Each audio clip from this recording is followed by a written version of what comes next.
Of course, there's a ton of ways to use mayo, but today I'm gonna use Chosen's roasted garlic mayo in one of the best ways possible for grilling chicken.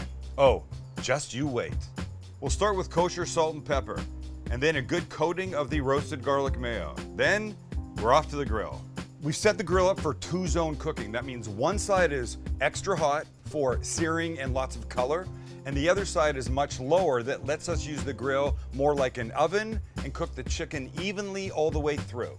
So first on the hot side, and this is where over the next few minutes, it'll get beautiful color. When both sides are done, we move it over and then let it finish. We want the chicken to end up right around 165 degrees because over that, it starts getting dry and we don't want that. And when it's there, off it comes, looking tremendous and smelling tremendous. Oh, and tasting tremendous. Look, I suggest you make a bunch extra because there's so many things you can make with the delicious leftovers. Tacos, pot pies, quesadillas, casseroles, empanadas, pizzas, salads, taquitos, sandwiches, chilies, soups.